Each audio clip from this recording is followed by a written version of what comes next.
Sarah Mitchell thought she knew what rejection felt like.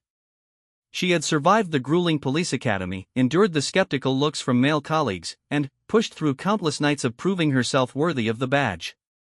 But nothing prepared her for the ice-cold reception waiting at the military contractor facility where elite forces trained alongside private security personnel.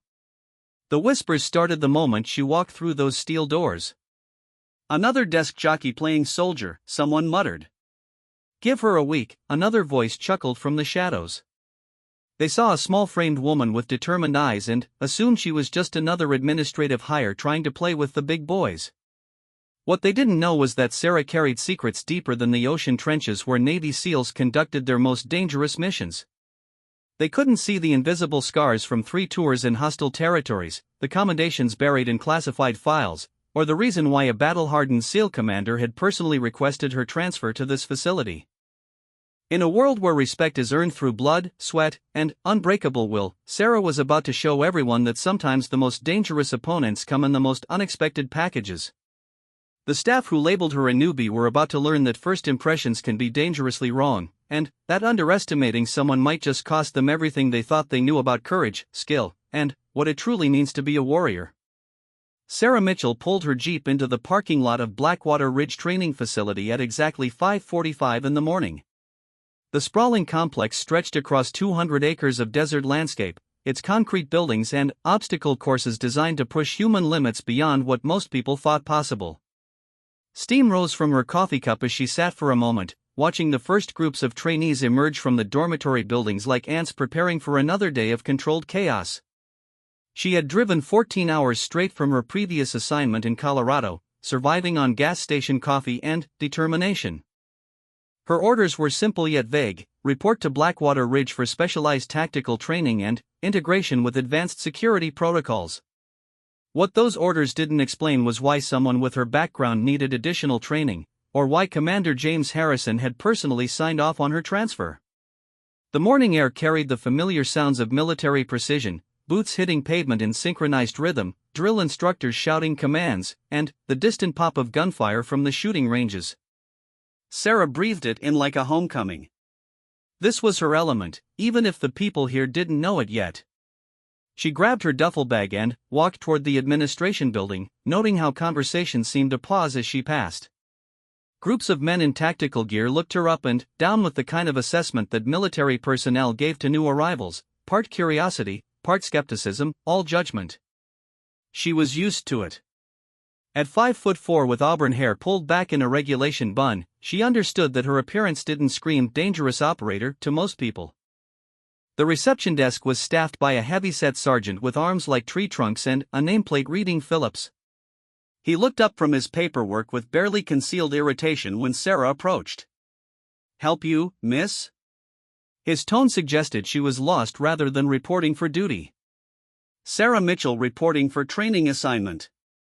She handed him her orders, watching his expression shift from mild annoyance to outright confusion as he read the documents. "Says here you're assigned to Alpha Squad for advanced tactical integration." Phillips scratched his head, leaving his gray hair disheveled. "That can't be right. Alpha Squad is our elite unit. They don't take administrative personnel. I'm not administrative personnel." Sarah kept her voice level despite the familiar frustration building in her chest. Philip squinted at the paperwork again, then at Sarah, then back at the papers. "Well, whatever clerical error got you here, we'll sort it out. For now, you're bunking in Building C with the other support staff. Orientation starts at 0700. Sergeant, if you check that's all for now, Mitchell." Phillips waved dismissively without looking up. "Report to Building C as someone will figure out where you actually belong." Sarah took her documents back without another word. She had learned long ago that some battles weren't worth fighting immediately. There would be time to establish her credentials through action rather than argument. Building C turned out to be a converted barracks housing the facility's support staff, cooks, mechanics, communications specialists, and medical personnel. The bunk assignment put her in a room with 3 other women, all of whom looked up with surprise when she entered. "New meat," announced a blonde woman with mechanics coveralls tied around her waist. I'm Jenny, vehicle maintenance. The quiet one's Lisa from communications, and that's Dr. Reed from the medical unit. Dr. Reed, a woman in her 40s with graying temples and intelligent eyes, studied Sarah with professional interest. You don't look like support staff. What's your specialty? Tactical operations, Sarah replied, tossing her duffel onto the empty bunk. Jenny laughed, not unkindly but with obvious disbelief.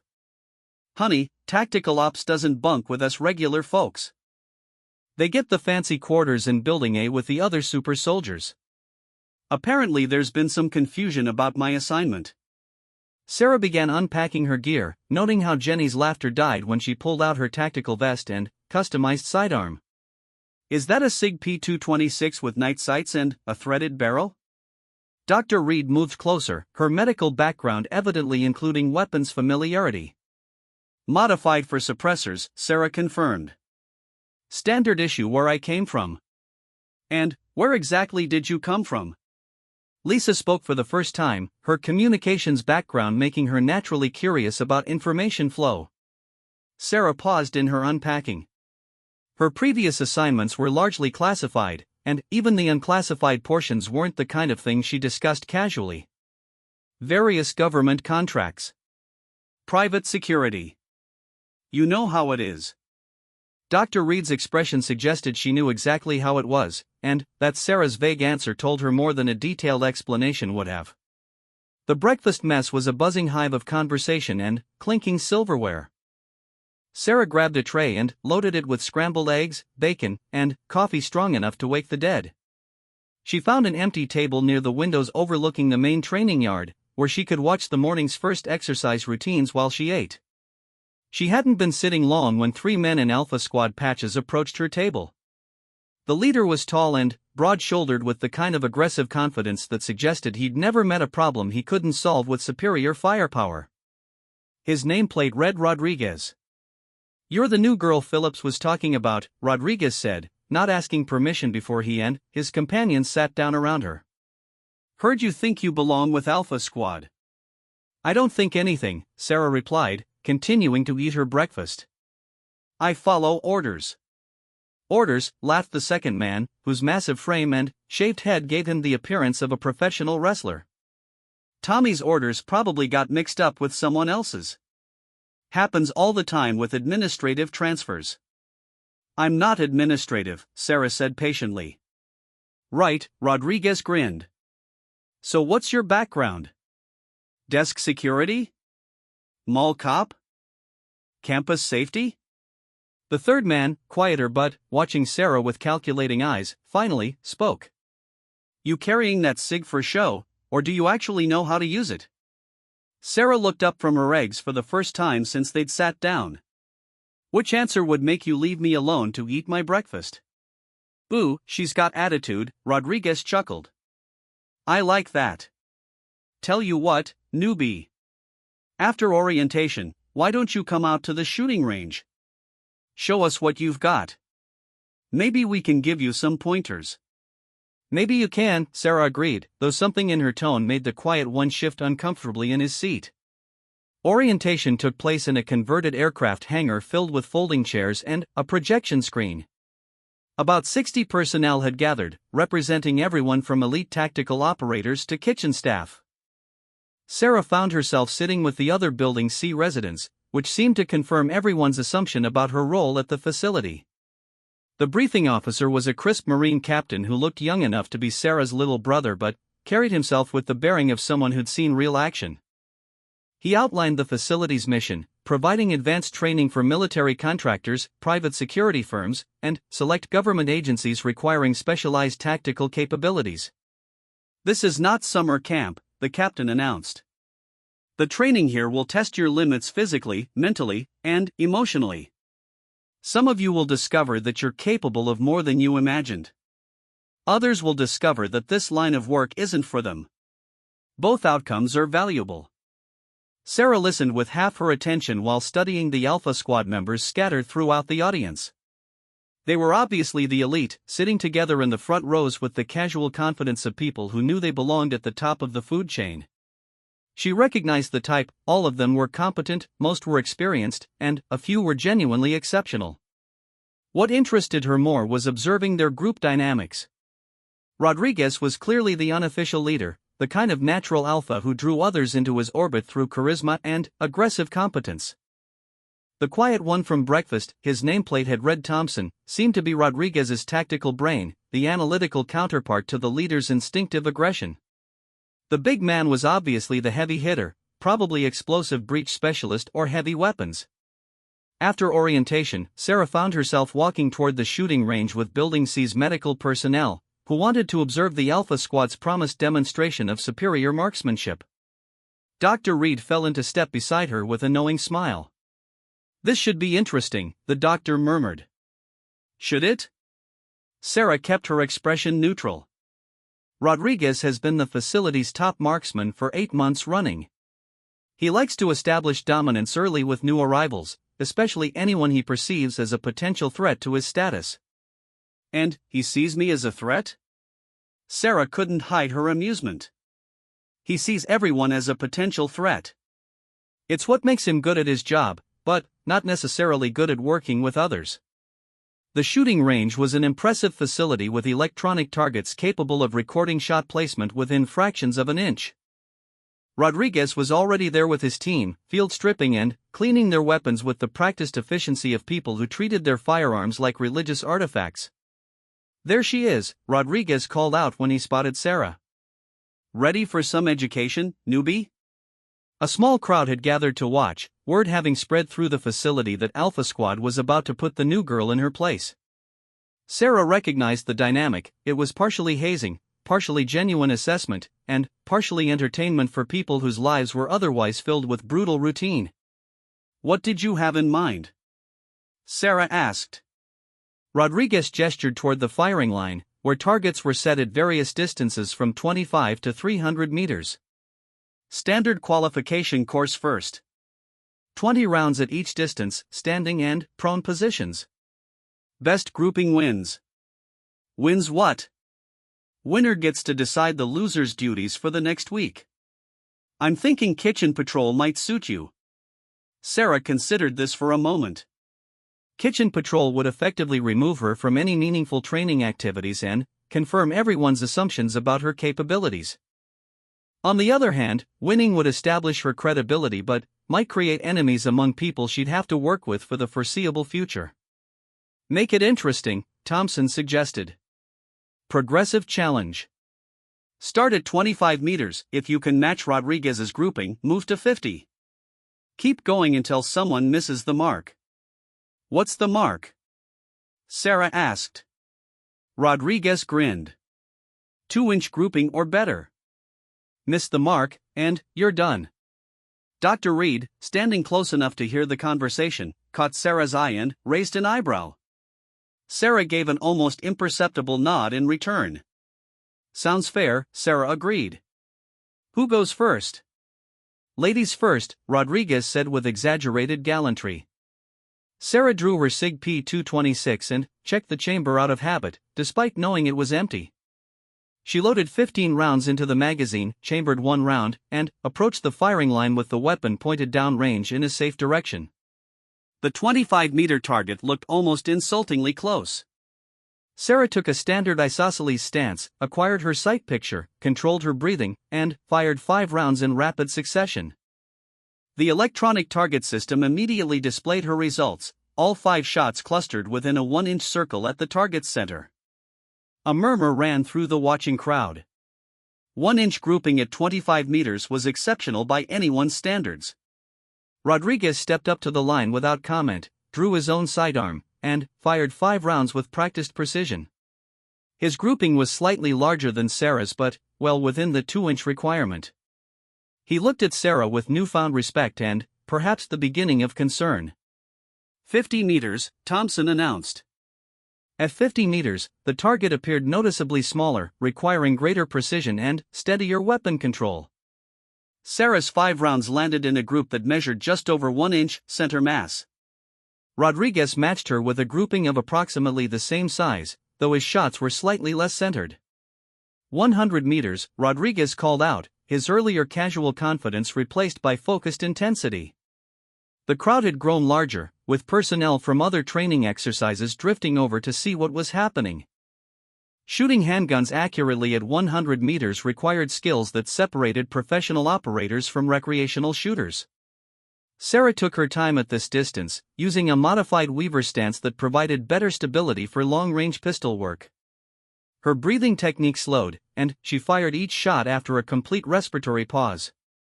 All 5 rounds struck within a 2-inch group, though the group was positioned slightly left of center. Rodriguez took even longer, adjusting his stance and grip multiple times before beginning his string of fire. His shots were well placed but scattered over a 3-inch area, technically failing the challenge requirements. "That's a miss," Thompson announced quietly. Rodriguez stared at the target display for a long moment, then turned to Sarah with an expression that mixed surprise, respect, and calculation. "Where exactly did you say you worked before this?" "I didn't," Sarah replied, ejecting her magazine and clearing her weapon. "Thanks for the demonstration. Very educational." As she walked away from the firing line, she could hear excited conversations breaking out among the spectators. Word would spread quickly through the facility that the new support staff member had just outshot Alpha Squad's best marksman. Some people would be impressed, others would be suspicious, and a few would start asking the kinds of questions Sarah wasn't ready to answer. Dr. Reed caught up with her before she reached Building C. That was quite a performance. Also quite a risk. "How so?" "Rodriguez doesn't lose gracefully. He'll want a rematch, and next time it won't be just marksmanship. He'll find ways to test you that play to his strengths rather than highlighting his weaknesses." Sarah nodded thoughtfully. "What would you do?" "Me? I'd probably have missed a few shots on purpose and let him maintain his reputation while still establishing that I wasn't helpless." Dr. Reed smiled. "But, then, again, I'm medical personnel. I don't have to worry about earning operational respect." "And you think I do?" "I think you're here for reasons that have nothing to do with support duties, and everything to do with the kind of skills you just demonstrated. Which means you'll need more than marksmanship to succeed at whatever mission brought you here."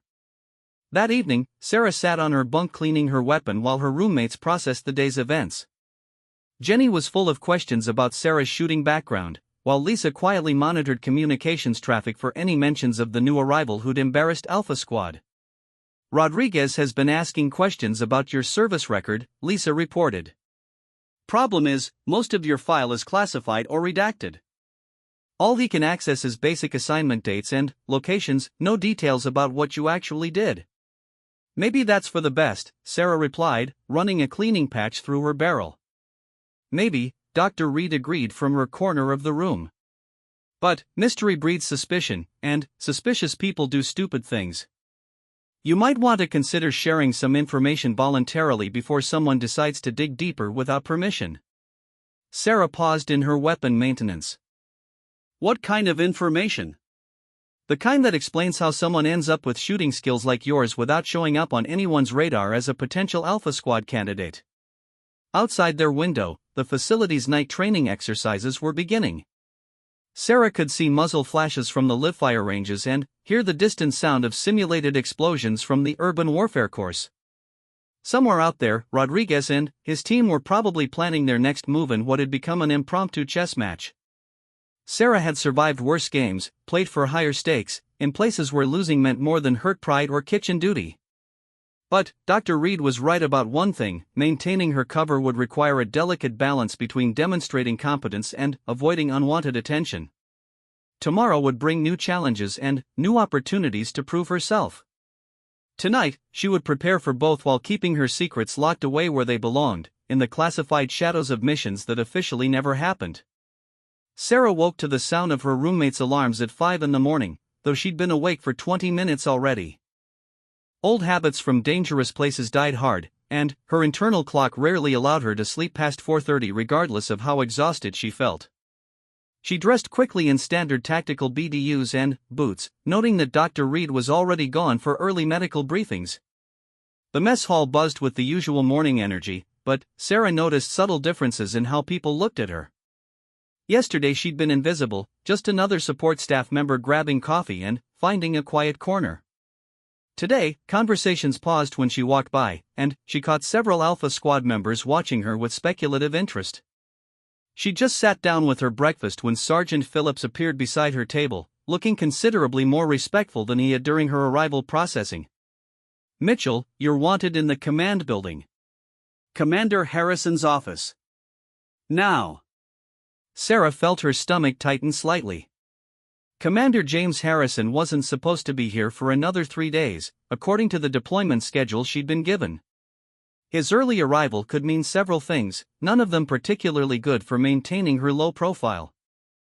The command building stood apart from the rest of the facility, a 2-story concrete structure housing senior staff offices and communications equipment. Sarah had never been inside, but the security measures were immediately obvious: card readers, cameras, and 2 armed guards who checked her identification before allowing entry. Harrison's office occupied a corner of the 2nd floor with windows overlooking the main training complex.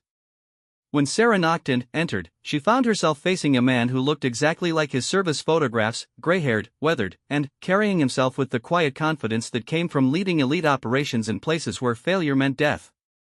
"Mitchell, take a seat." Harrison didn't look up from the stack of reports spread across his desk. "Coffee?" "No thank you, sir." "How was your first day?" Sarah considered her answer carefully. "Educational." Harrison finally looked up, and Sarah saw intelligence in his eyes that matched his reputation for tactical brilliance. "I heard you made quite an impression at the shooting range." Word travels fast. In a facility this size, with this many Type A personalities, everything travels fast. Harrison leaned back in his chair. Especially when someone demonstrates skills that contradict their official assignment. "Sir, your orders are exactly what they need to be for operational security. The question is whether you understand what those orders actually mean." Sarah remained silent, recognizing the tone of someone who was about to reveal information that would change her understanding of the situation. Harrison pulled a folder from his desk drawer and slid it across to her. "Blackwater Ridge isn't just a training facility, Mitchell. We're running a very specific operation designed to identify and neutralize a security threat that's been plaguing government contractors for the past 18 months. Sarah opened the folder and found herself looking at surveillance photographs, financial records, and operational reports detailing what appeared to be a systematic intelligence leak from various high-security training facilities. Classified training methods, personnel records, and operational procedures were finding their way to hostile organizations with alarming regularity. "Someone's selling information," Harrison continued.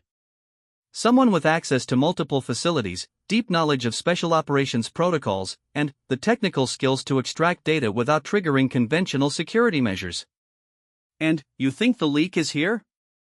Sarah studied the timeline in the reports, noting that several compromised operations could be traced back to personnel who'd trained at Blackwater Ridge. "I think the leak is someone who uses facilities like this one to gather intelligence while maintaining a cover identity that gives them legitimate access to sensitive information." Sarah looked up from the folder. "What's my role in finding them?" "You're going to be the bait." The statement hung in the air like smoke from a gunshot. Sarah had suspected her assignment involved more than routine training, but being designated as bait suggested a level of personal risk that hadn't been in her original briefing. Harrison leaned forward. "Your service record makes you an attractive target. 3 tours in classified theaters, commendations for operations that officially never happened, specialized training in counterintelligence and asset protection. If someone's recruiting experienced operators for intelligence sales, you're exactly the kind of person they'd want to approach. And if they don't approach me? Then, you use your skills to identify them through other means. Your background in covert operations makes you uniquely qualified to spot the signs of someone running a double game." Sarah closed the folder and handed it back. "Why wasn't I briefed on this before arriving?" "Because authentic behavior requires authentic ignorance. If you'd known you were hunting a spy, you might have acted differently during your interaction with Alpha Squad yesterday." As it stands, your natural responses to their testing have established you as someone with hidden capabilities and mysterious background, exactly what our target looks for in potential recruits. The logic was sound, though Sarah didn't appreciate being manipulated without her knowledge. What's my operational authority? Full discretion for intelligence gathering. You report directly to me, and your cover assignment provides access to all facility personnel and training activities. Officially, you're participating in standard tactical integration protocols. Unofficially, you're conducting a security investigation with the highest possible priority. Harrison stood and moved to the window overlooking the training yards. There's one more thing, Mitchell. Our intelligence suggests the leak isn't working alone. We're looking at a network, possibly with one person here at Blackwater Ridge coordinating with outside contacts. That means anyone could be involved: Alpha Squad, support staff, even senior personnel. Including you? Harrison turned back with a slight smile. Including me. Trust no one completely, verify everything independently, and remember that the most dangerous enemies are the ones who convince you they're allies. Sarah left the command building with her mind racing through tactical considerations. She'd conducted counterintelligence operations before, but always with full team support and extensive preparation time. Working alone in an environment where anyone could be the enemy required a different approach entirely. Her first priority was establishing a better understanding of the facility's personnel and their relationships. The shooting demonstration had been unplanned but useful. It had forced several key players to reveal their personalities and priorities under pressure. Now she needed to build on that foundation without appearing to conduct an investigation. The morning's training schedule assigned her to equipment familiarization with various Alpha Squad members rotating through different specialties. Sarah suspected this was Harrison's way of giving her legitimate access to the people most likely to be involved in intelligence trafficking. Her first session was weapons maintenance with Rodriguez and Thompson. They met in an armory that could have supplied a small war, with everything from standard infantry weapons to specialized equipment that Sarah recognized from her most classified assignments. Heard you had a chat with the commander, Rodriguez said without preamble as he began field stripping an assault rifle. Must be nice having friends in high places. I don't have friends anywhere, Sarah replied, selecting a weapon that needed cleaning. I follow orders and try to stay out of trouble. Thompson looked up from the scope he was adjusting. Trouble seems to find you anyway. Yesterday's shooting exhibition has everyone talking. People talk. It's what they do. Some people are saying you're not really support staff, Rodriguez continued.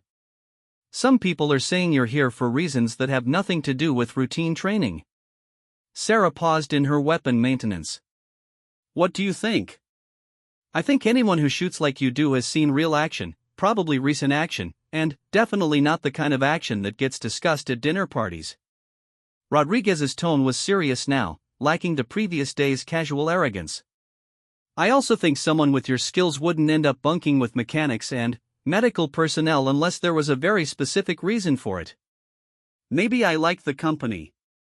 Or maybe someone wants you to have access to people who normally wouldn't interact with Alpha Squad personnel, Thompson suggested quietly.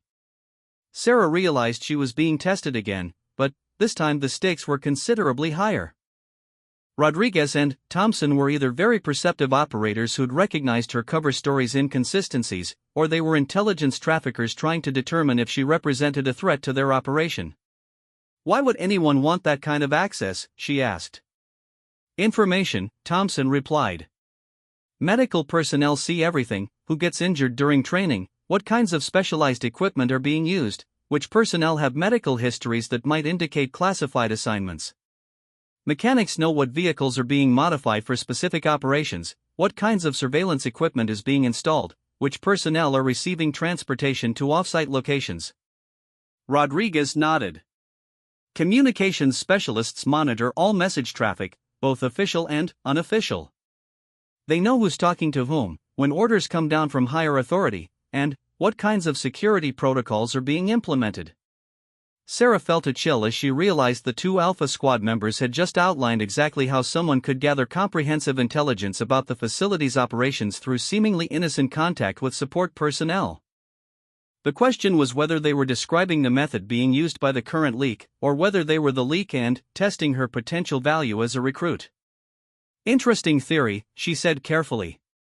Anyone could be gathering that kind of information. Anyone with the right motivation, Thompson agreed. But motivation requires either ideology or compensation. Most people here aren't driven by political beliefs strong enough to betray their country. Which leaves financial incentives. Money makes the world go round, Rodriguez added. Especially for people who've discovered that military service doesn't lead to financial security the way they'd hoped. Sarah detected something in his tone that suggested personal experience with financial disappointment. Speaking from experience? 20 years in special operations, 3 combat deployments, multiple commendations for classified activities that can't be listed on civilian resumes. When I retired, the best job offer I received was mall security for $12 an hour. Rodriguez's voice carried genuine bitterness. Private contracting pays better, but it's not exactly a stable career path. Thompson nodded. Most of us are here because we need the income, not because we're following some noble calling. When someone offers real money for information that doesn't directly endanger active operations, it becomes a difficult moral calculation. Sarah felt the conversation reaching a crucial decision point. Rodriguez and Thompson were either confessing their involvement in intelligence trafficking, or they were presenting a scenario designed to gauge her reaction to the possibility of financial motivation for treason. How much money would make it worth the risk, she asked. Depends on the risk, Rodriguez replied. Information about training methods and equipment specifications? Low risk, maybe worth a few thousand per report. Personnel records and operational procedures? Higher risk, but potentially worth much more. And classified operational details? Sarah pushed further. Thompson's expression hardened. That crosses a line. Training information is one thing, but anything that could compromise active operations or endanger personnel is off limits. Sarah studied both men carefully, looking for signs of deception or discomfort. Thompson's reaction to her question about classified details seemed genuine, suggesting either authentic moral boundaries or carefully rehearsed cover responses. Good to know where you draw the line, she said.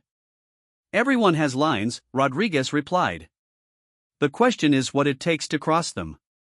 The weapons maintenance session continued for another hour, during which Sarah learned that Rodriguez had financial pressures related to his ex-wife's medical bills, while Thompson was supporting elderly parents whose retirement savings had been wiped out by medical expenses. Both men had legitimate reasons to consider supplemental income opportunities, which made them either prime suspects or perfect patsies for someone else's operation. After lunch, Sarah's schedule included communications training with Lisa and 2 other specialists from the Technical Support Division. The session took place in a secure facility filled with encrypted radio equipment, satellite communication systems, and computer terminals displaying real-time message traffic. Lisa introduced her to the facility's communication protocols, but Sarah quickly realized the briefing was providing access to information far beyond what someone in her supposed position should need. She was seeing message routing procedures, encryption key management, and security protocols that would allow someone to monitor or intercept communications throughout the facility. Seems like a lot of security for a training facility, Sarah observed. We handle communications for multiple government agencies, explained Marcus, a communications specialist who looked barely old enough to legally drink. State Department security details, DEA operations, even some CIA contractor coordination. Everything has to be compartmentalized and encrypted. Which means we see fragments of a lot of different operations without necessarily understanding what they're related to, Lisa added. Sometimes we get curious about how the pieces fit together. Sarah recognized another potential testing scenario. Curiosity can be dangerous in this line of work. Can also be profitable, Marcus said quietly, glancing around to ensure they weren't overheard. There are people who pay well for information about government operations, especially if it helps them avoid conflicts with ongoing activities. What kind of people? Sarah asked. Private military contractors who want to know which regions to avoid. International businesses that need to understand political stability in areas where they're considering investments. Academic researchers studying the effectiveness of different security approaches. Lisa's explanation sounded rehearsed, as if she'd had this conversation before. All completely legal, Marcus added. We're not talking about selling state secrets. Just background information that helps people make informed decisions. Sarah realized she was being recruited, though she wasn't yet certain whether the recruitment was legitimate intelligence trafficking or part of an elaborate test designed to identify potential security threats. The distinction mattered enormously for how she should respond. How would something like that work, she asked, committing to pushing the conversation forward regardless of the risk. Lisa and Marcus exchanged glances before Lisa pulled out a tablet computer and showed Sarah what appeared to be a freelance consulting website. Academic research groups post requests for information about specific topics. Government transparency organizations want documentation of security procedures. International business consultants need background data for risk assessment. The website looked legitimate, with professional graphics and detailed descriptions of various information requests. Sarah noted several queries that would require access to the exact type of classified information available through Blackwater Ridge's communication systems. How much can someone make doing this kind of consulting, she asked. Depends on the information and how quickly you can deliver it, Marcus replied. Simple background research might be worth a few $100s. Detailed analysis of specific procedures or personnel could be worth several thousand. Time-sensitive information about ongoing activities commands premium rates. Sarah felt pieces of the puzzle beginning to fit together. The leak wasn't necessarily someone selling classified information to hostile intelligence services. It could be personnel who thought they were conducting legitimate freelance research for academic or business organizations, not realizing their information was being funneled to enemies of the state. Sounds almost too good to be true, she said. That's what we thought initially, Lisa admitted. But the payments are real, and the requests seem legitimate. Nobody's asking for anything that would directly compromise operational security. Have you been doing this long? About 8 months, Marcus replied. Started small with basic research requests, gradually moved to more detailed analysis as we proved our reliability. 8 months. Sarah's mind immediately connected this timeline to the intelligence leaks Harrison had described. If Lisa and Marcus were unknowingly providing information to hostile organizations, they could be responsible for compromising multiple operations without realizing the true nature of their activities. Who else knows about this consulting opportunity? Sarah asked. We've mentioned it to a few people, Lisa said. Anyone with access to useful information and a need for extra income. The website has opportunities for different types of expertise, tactical analysis, equipment evaluation, personnel assessment. Sarah felt her blood run cold as she realized the scope of the potential compromise. If recruitment was happening across multiple specialties, the leak could involve dozens of facility personnel, all of whom believed they were conducting legitimate research while actually providing intelligence to hostile organizations. I might be interested in learning more, she said carefully. Great, Marcus smiled. I'll send you the website information tonight. You can browse the available opportunities and see if anything matches your background. That evening, Sarah sat in her bunk reviewing the day's revelations while her roommates went about their normal routines. She now had evidence of a recruitment network targeting facility personnel, but she still didn't know whether the recruits understood the true nature of their activities or whether some of them were willing participants in intelligence trafficking. Dr. Reed returned from her evening medical duties and noticed Sarah's preoccupied expression. Rough day? Enlightening day, Sarah replied. Doctor, have you ever been approached about freelance consulting opportunities? Dr. Reed's expression became very careful. What kind of consulting? Academic research. Business intelligence. The kind of work that pays well for information about security procedures and personnel assessment. Why do you ask? Sarah made a decision to trust her instincts about Dr. Reed's character. Because I think people here are being recruited for intelligence gathering without understanding what they're really doing. Dr. Reed sat down heavily on her bunk. How much do you know? Enough to realize this isn't as innocent as it appears. How much do you know? I know that medical information about personnel at this facility is worth a great deal of money to the right buyers. I also know that selling such information would be a violation of medical ethics and federal law. Dr. Reed's voice was steady but strained. I've been approached multiple times with requests for psychological evaluations, medical histories, and fitness assessments. Did you provide any information? No. But I suspect others have, possibly without understanding the implications. Sarah realized she'd found a potential ally in her investigation. Doctor, I need to ask you something, and I need you to answer honestly. Are you here as medical personnel, or do you have other responsibilities? Dr. Reed studied Sarah's face for a long moment before answering. I'm here as medical personnel. But I'm also here because someone needs to monitor the psychological and physical health of people who might be under unusual stress due to activities that aren't part of their official duties. The careful phrasing told Sarah everything she needed to know. Dr. Reed was part of Harrison's counterintelligence operation, positioned to identify personnel who might be compromised or under pressure to cooperate with intelligence trafficking. Then, you know why I'm really here, Sarah said. I suspected. Your medical records indicate stress patterns consistent with recent classified operations, and your psychological profile suggests experience with covert activities. Plus, nobody shoots like you do without extensive tactical training under hostile conditions. Sarah felt relief at finally having a confirmed ally, but also concern about how easily her cover had been penetrated. If Dr. Reed could identify her true background, others certainly could as well. How many people do you think are involved in this consulting network? Based on medical indicators and behavioral changes, I'd estimate at least a dozen personnel across different specialties. Most show signs of financial stress relief that correlates with the timeline of the supposed consulting activities.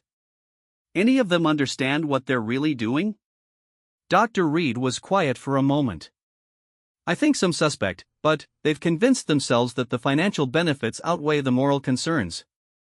Others genuinely believe they're conducting legitimate research. Sarah nodded, understanding the psychological dynamic that allowed good people to rationalize questionable decisions when under financial pressure. Who's running the recruitment? That's the question, isn't it? Someone with access to personnel files, financial information, and psychological assessments. Someone who can identify which people are vulnerable to recruitment and approach them with offers tailored to their specific circumstances. Both women sat in contemplative silence, understanding that they were discussing a conspiracy that could involve senior personnel with extensive access to sensitive information. The scope of the potential compromise was larger and more sophisticated than either had initially imagined. Tomorrow would bring new opportunities to gather intelligence, but also increased risk as Sarah's investigation drew her deeper into a network of people who might be willing to kill to protect their operation. The stakes had just escalated from financial fraud to potential treason, and Sarah was beginning to understand why Harrison had chosen her for this mission.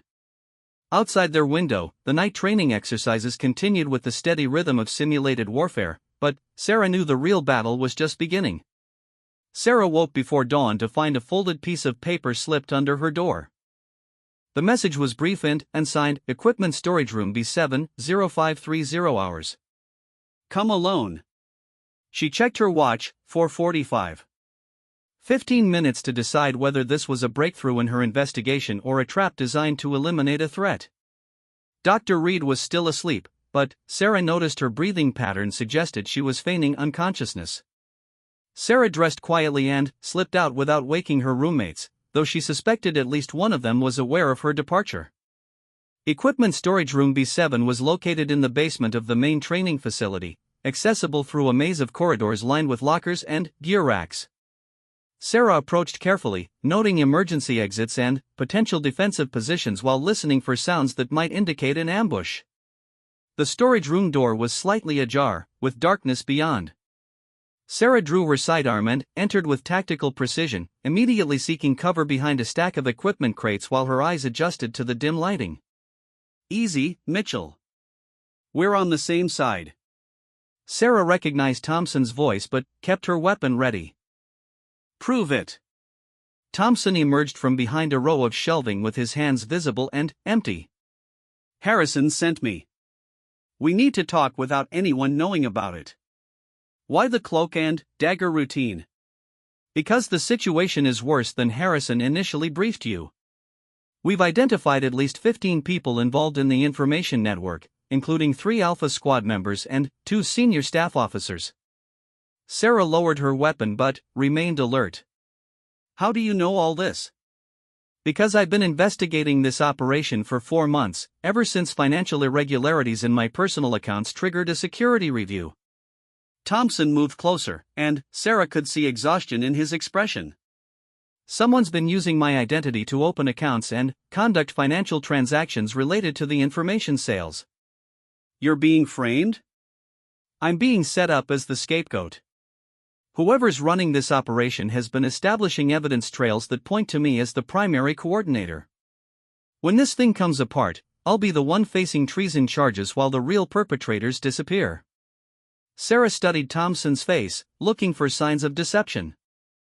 His story was plausible, but she'd learned not to trust anyone completely in operations like this. "What evidence do you have?" Thompson pulled out a tablet and showed her banking records, communication logs, and transaction histories that painted a damning picture of intelligence trafficking activities. All of the evidence pointed to Thompson as a central figure in the network, but the data patterns struck Sarah as too perfect, too comprehensive. "This looks like someone with extensive computer access compiled evidence over months," she observed. "Exactly. Someone with access to personnel files, financial records, and communication systems. Someone who could identify vulnerable recruits and also establish false evidence trails to protect themselves." Sarah felt pieces of the puzzle shifting as she considered Thompson's claims. "Who has that level of system access?" "Senior staff, communications supervisors, and security personnel. Maybe 6 people total." Thompson's expression was grim. "One of them is using the others as unwitting tools while positioning me to take the blame for everything." "Why you specifically?" "Financial problems make me a credible suspect. My divorce created debt that could provide motivation for supplemental income. My technical background means I could theoretically coordinate complex information trafficking. And my personality profile suggests someone who might rationalize treason as justified revenge against a system that didn't properly reward my service." The psychological analysis was disturbingly accurate, Sarah realized. Thompson's profile would make him a perfect scapegoat for intelligence trafficking, especially if evidence could be manufactured to support the theory. "What do you want from me?" she asked. "Help me identify the real coordinator before they complete their evidence fabrication and disappear. Once they've extracted maximum value from this network, they'll trigger a security investigation that exposes everyone except themselves." Sarah considered the tactical implications. If Thompson was telling the truth, she was facing an adversary with extensive access to facility resources and months of preparation time.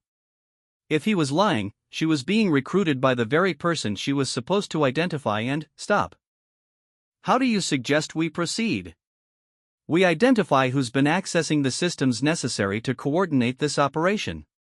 Someone's been monitoring personnel files to identify recruitment targets, accessing financial records to establish evidence trails, and coordinating communication with outside buyers. Computer forensics would take weeks and require resources we don't have access to." "Not computer forensics. Behavioral analysis. Whoever's running this operation has been under tremendous stress for months.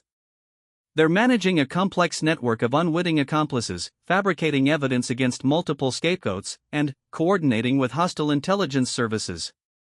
That kind of pressure leaves traces." Sarah realized Thompson was describing exactly the kind of analysis Dr. Reed would be positioned to conduct through her medical monitoring responsibilities. "What kind of traces?" "Sleep disruption, stress-related physical symptoms, changes in communication patterns, unusual financial transactions, modifications in daily routines." Thompson's voice carried the confidence of someone who'd clearly thought through these details extensively. "Dr. Reed has been monitoring everyone's health metrics. She'd notice patterns that indicate someone's operating under exceptional stress. Assuming Dr. Reed isn't the coordinator herself. She's not. I've been watching her for weeks. Her behavior patterns are consistent with someone who suspects something's wrong but doesn't have enough information to act on it. Sarah made a decision to test Thompson's claims. Dr. Reed approached me yesterday about the consulting network. She knows people are being recruited for information gathering. Thompson's reaction appeared genuinely surprised. What exactly did she tell you? That medical information about facility personnel is valuable to outside buyers, and that she's been approached multiple times with requests for psychological evaluations and medical histories. Did she provide any information? She says no, but she indicated others might have without understanding the implications. Thompson was quiet for a moment, processing this information. If Dr. Reed has been documenting recruitment approaches, she might have evidence that could identify the coordinator. Or she might be the coordinator testing my reactions to gauge whether I represent a threat to the operation. Possible, but unlikely. The coordination requires someone with broader system access than medical personnel typically have. Dr. Reed can access health records and psychological profiles, but she can't manipulate financial data or communication logs. Sarah realized they needed more information before proceeding further. What's your next move? I'm scheduled for equipment training with Rodriguez this morning. He's been asking questions about your background and capabilities.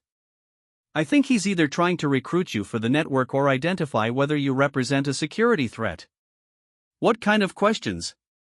Whether you've been approached about consulting opportunities. Whether you need supplemental income. Whether you have experience with information analysis that might be valuable to outside organizations. Sarah felt the investigation accelerating toward a critical decision point. How should I respond if he approaches me directly? Play interested but cautious. Ask questions about how the system works, who's involved, how payments are handled. The coordinator will want to evaluate you thoroughly before making a recruitment offer. And if the coordinator is Rodriguez himself?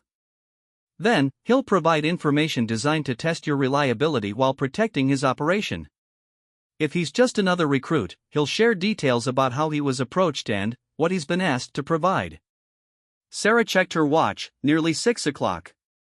The facility would be waking up, and her absence from Building C would soon be noticed. How do we stay in contact without raising suspicions? Thompson handed her a small encrypted communication device. Secure channel, frequency hops every 30 seconds. Only Harrison, you, and I have access. Use it only for critical communications. Any unusual transmission patterns will be detected by whoever's monitoring the facility's communication systems. Sarah pocketed the device and prepared to leave. Thompson, if you're lying to me about any of this, I'll kill you myself. If I'm lying to you, you won't get the chance. The people we're up against have already demonstrated they're willing to commit treason for financial gain. Murder wouldn't be a significant escalation for them. Sarah left the storage room through a different exit and made her way back to Building C via a circuitous route that allowed her to observe whether anyone was monitoring her movements. The facility was beginning to show signs of life, with early training groups assembling in the main courtyard and support staff reporting for morning duties. Dr. Reed was awake when Sarah returned to their quarters, sitting on her bunk with a cup of coffee and a medical tablet. She looked up without surprise when Sarah entered. Productive morning walk? Dr. Reed asked quietly. Very productive. We need to talk privately. Medical consultation? Something like that. Dr. Reed nodded understanding. My office. 20 minutes. Bring your medical file for review. Sarah used the intervening time to shower and prepare for what could be either a crucial alliance or a carefully planned trap. She'd operated in hostile environments before, but usually with clear identification of enemy forces and friendly support. This investigation required her to navigate relationships where anyone could be an ally, enemy, or unwitting accomplice. Dr. Reed's office was located in the medical facility, a sterile environment filled with examination equipment and filing cabinets containing health records for facility personnel. Sarah noted that the office provided access to exactly the kind of information Thompson had described as valuable to intelligence buyers. "Close the door and have a seat," Dr. Reed said, her manner professional but tense. "I need to ask you some questions, and I need honest answers." "Shoot. Are you really here for tactical training integration, or are you conducting a security investigation?" Sarah realized the moment for partial truth had arrived. "Both. My orders include investigation responsibilities that weren't part of my initial briefing." "Investigation of what specifically?" "Intelligence trafficking. Someone's been recruiting facility personnel to provide classified information to outside organizations." Dr. Reed set down her coffee with a slight tremor in her hands. "How much do you know about the scope of the recruitment?" "More than I did yesterday." "Less than I need to stop it." Sarah leaned forward. "Doctor, I think you have information that could help identify who's coordinating this operation." "What makes you think that?" "Your position gives you access to health monitoring data for all facility personnel. Someone running a complex intelligence operation would show stress indicators that you'd notice through routine medical surveillance." Dr. Reed was quiet for a long moment, staring at her hands. "Sarah, what I'm about to tell you could get us both killed if the wrong people find out." "I'm listening." "I've been documenting unusual stress patterns, sleep disruption, and behavioral changes in facility personnel for the past 3 months. Initially, I thought it was related to the intensity of training programs, but the patterns don't correlate with training schedules." "What do they correlate with?" Dr. Reed pulled an encrypted tablet from her desk drawer and showed Sarah a complex chart displaying health metrics for dozens of facility personnel. Financial stress relief, communication pattern changes, and social interaction modifications that suggest people are engaged in activities they're not comfortable discussing. Sarah studied the data, noting how certain individuals showed dramatic improvements in stress indicators that didn't match their official duties or known financial situations. "How many people are involved?" "At least 18 that I can identify with confidence. Possibly more who've been more careful about hiding their stress indicators." "Any patterns in the recruitment?" "Financial vulnerability is the primary factor. People with medical bills, divorce expenses, family obligations, or other debt pressures. But there's also a secondary pattern of recruitment among personnel with specific technical expertise." "What kind of expertise?" "Communications, computer systems, tactical analysis, psychological assessment. The kind of specialties that would be valuable for gathering and analyzing different types of classified information." Sarah felt the scope of the operation becoming clearer. "Someone's building a comprehensive intelligence gathering network by targeting people with financial motivation and useful skills." "Exactly. But here's what concerns me most: the coordination required for this level of recruitment and information management exceeds what any single person could accomplish without extensive support systems." "Meaning?" "Meaning we're not looking for one person running this operation. We're looking for a team, possibly with connections to hostile intelligence services that provided the initial funding and coordination framework." Sarah realized the investigation had just become significantly more complex and dangerous. "Doctor, who has access to the health monitoring data you've been collecting?" "Officially?" "Just me and Commander Harrison." "Unofficially?" "Anyone with senior-level computer access could potentially penetrate the medical database, especially if they had assistance from communications specialists who understand the security protocols." "How often does Harrison review your monitoring reports?" "Weekly, though he's been more interested in the data since you arrived. He specifically asked for analysis of stress patterns that might indicate personnel under unusual pressure." Sarah felt another piece of the puzzle clicking into place.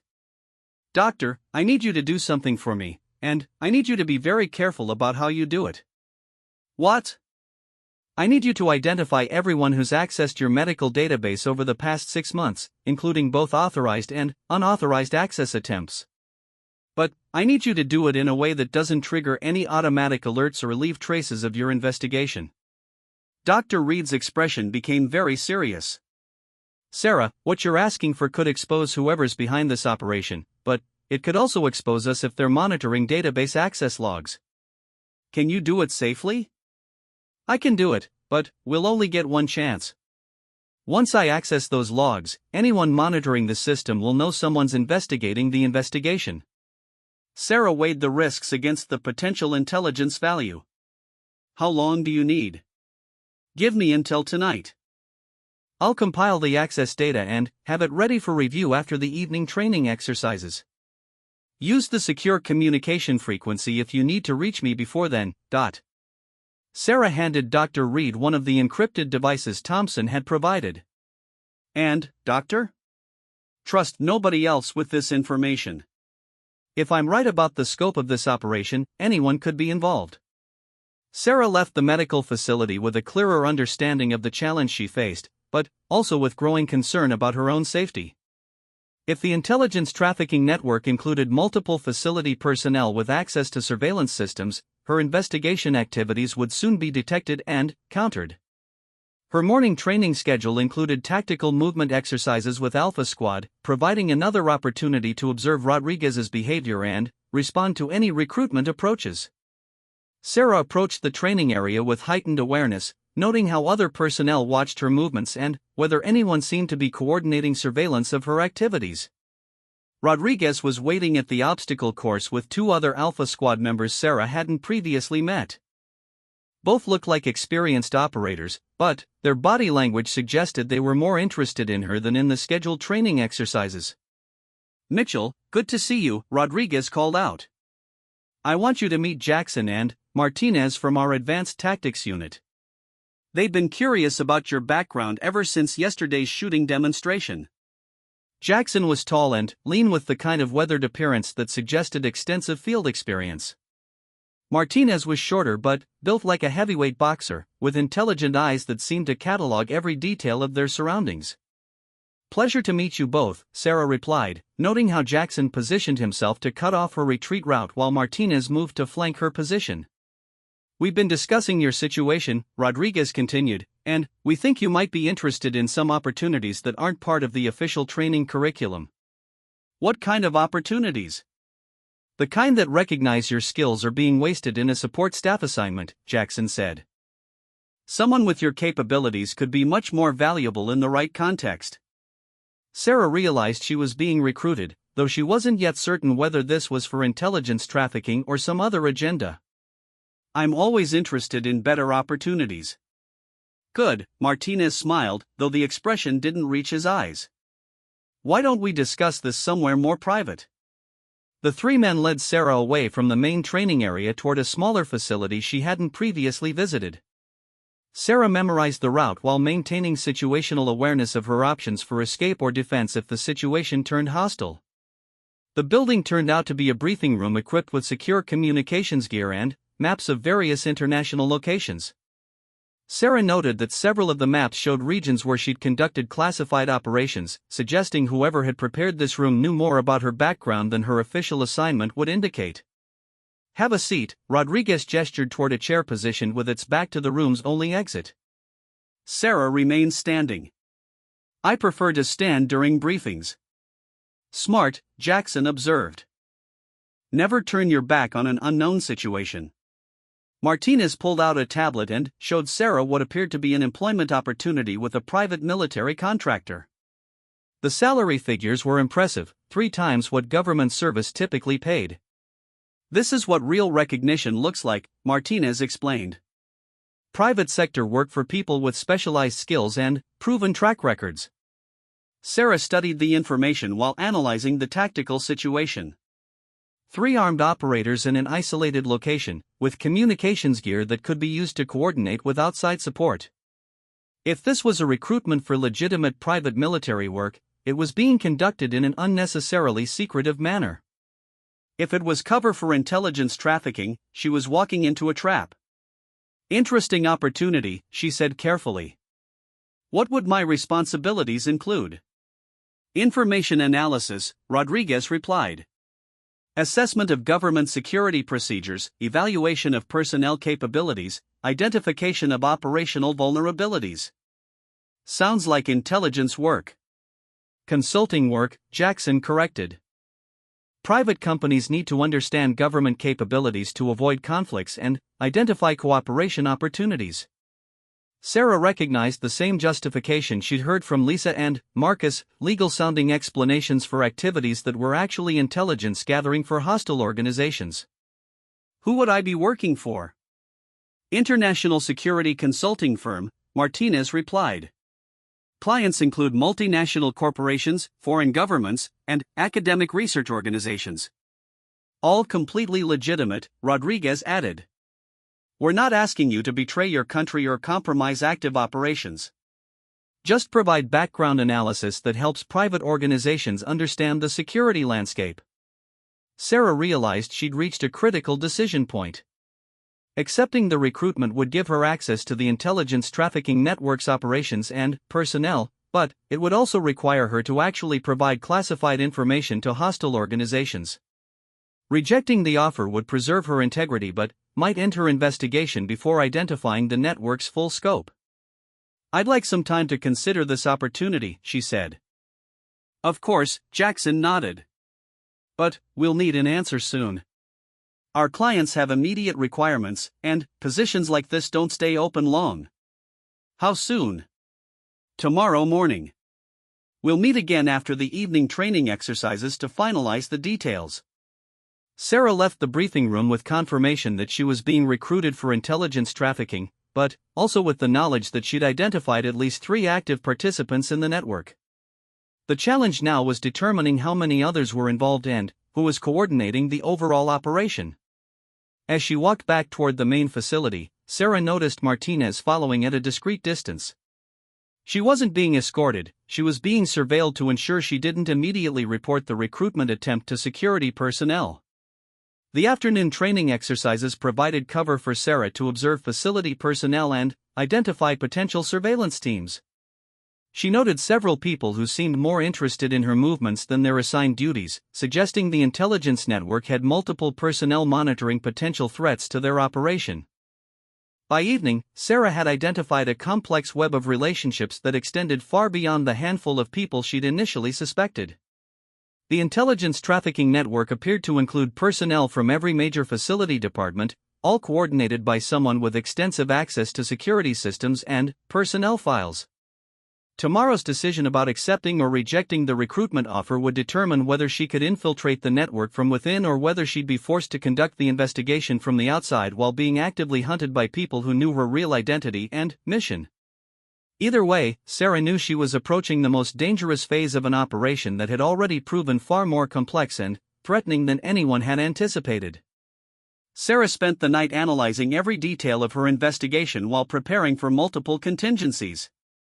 The encrypted communication device remained silent, suggesting Thompson was maintaining operational security or had been compromised. Dr. Reed's medical data would provide crucial evidence, but accessing it safely required precise timing and coordination. At 3 a.m, Sarah received a coded message through the facility's standard communication system: medical consultation required. Emergency protocols in effect. She recognized Dr. Reed's phrasing and knew something significant had developed.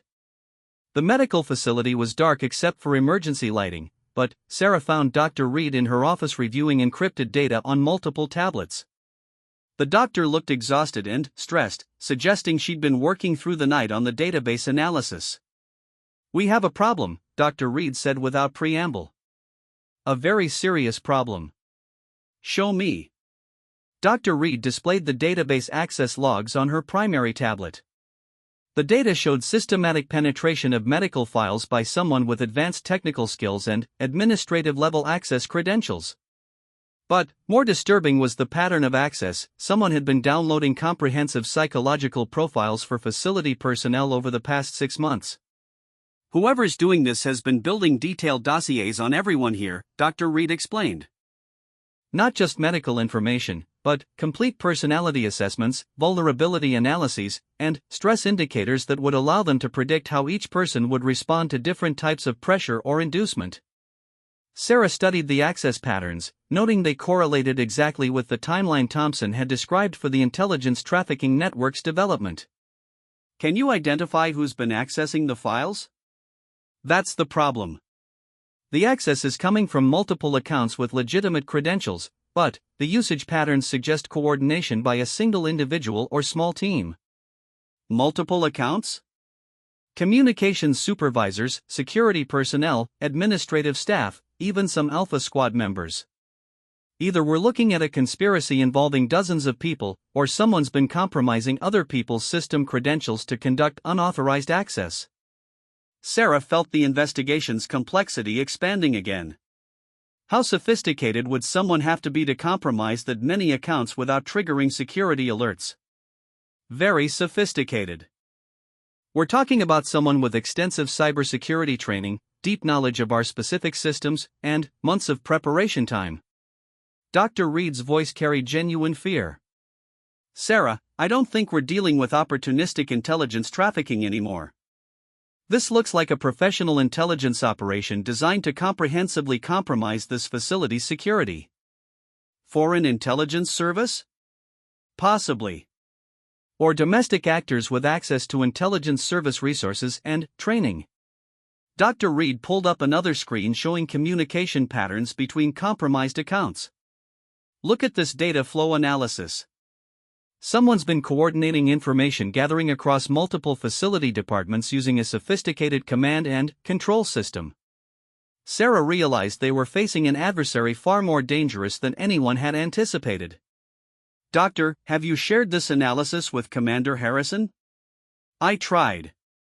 His communication systems are showing as offline since yesterday evening.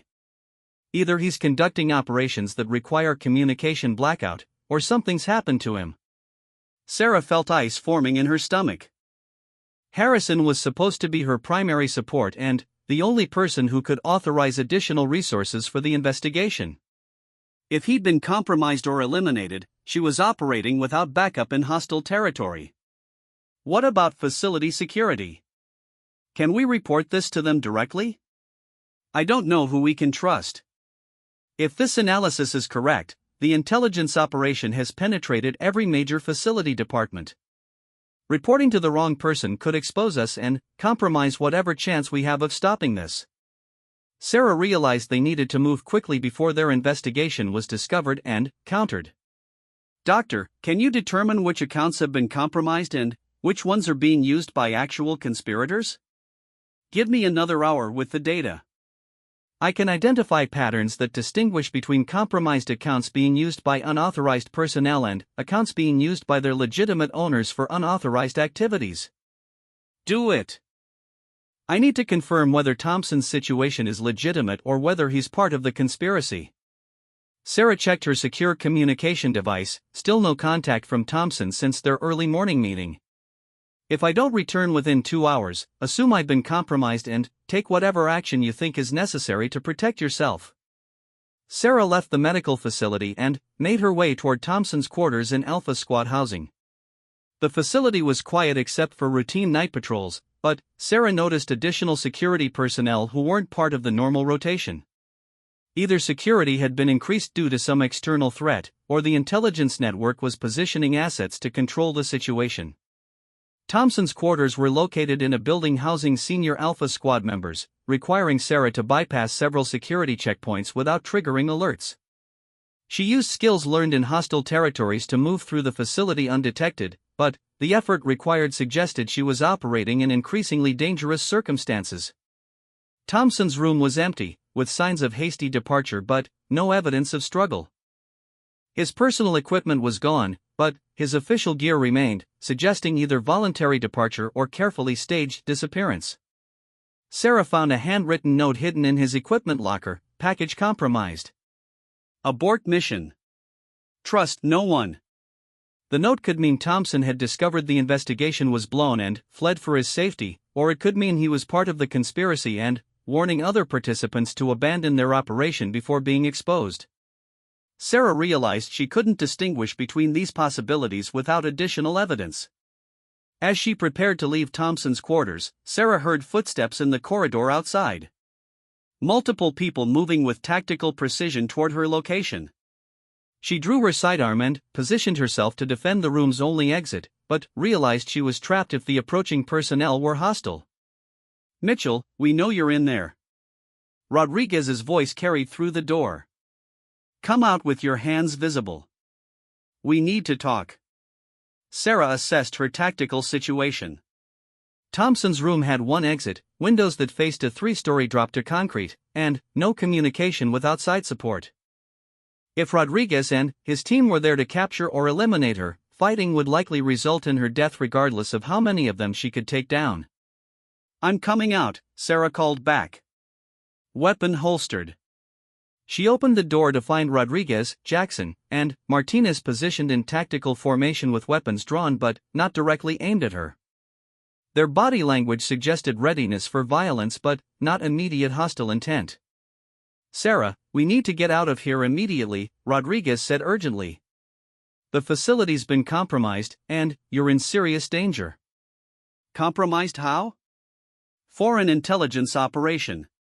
They've been using recruitment for information trafficking as cover for a much larger espionage network. Thompson tried to warn you, but he had to extract when his cover was blown." Sarah kept her hand near her weapon while analyzing Rodriguez's claims. "How do you know all this?" "Because we've been investigating the same network you have, just from a different angle." Jackson stepped forward slightly. "We're not private contractors, Sarah. We're intelligence officers conducting a counter-espionage operation." "Prove it." Martinez handed her a secure communication device displaying authentication codes that confirmed they were operating under federal law enforcement authority. Sarah recognized the format from her previous classified assignments, but she also knew such codes could be fabricated by sophisticated adversaries. "Assuming you're telling the truth, what's the current situation?"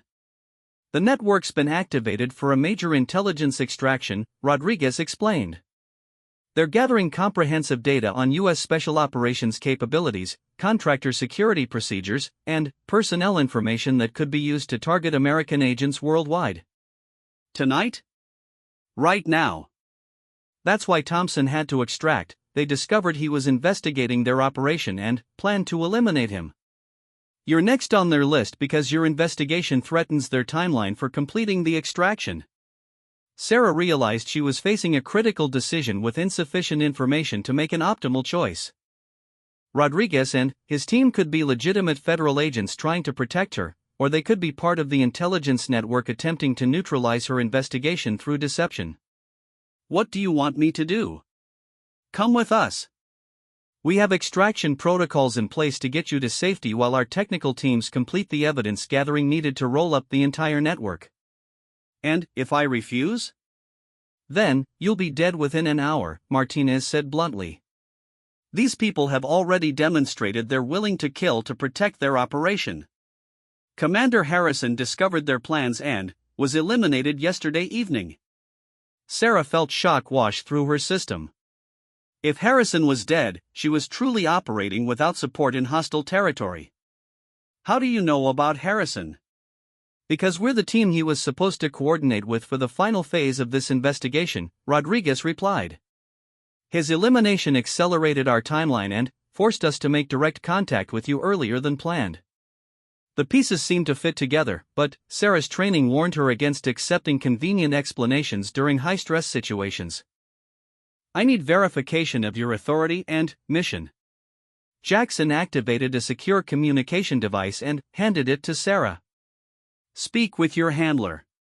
Ask questions only you would know the answers to." Sarah took the device and found herself connected to a voice she recognized from previous classified operations. The conversation that followed included details about her background, previous missions, and current assignment that only legitimate intelligence officials could know. "Sarah, you're in immediate danger," the voice on the device confirmed. "Extract with Rodriguez's team." "That's a direct order." Sarah ended the communication and handed the device back to Jackson. "How do we proceed?" "Extraction vehicle is positioned at checkpoint 7, Rodriguez explained. "We move there directly, no stops, no communication with anyone at this facility." Once we're clear, you'll be debriefed and provided with the complete intelligence picture. Sarah nodded agreement, though she maintained mental reservations about the situation. Too many coincidences and convenient explanations suggested either exceptional operational planning or elaborate deception. Either way, her best chance of survival and mission completion required accepting their offer of extraction.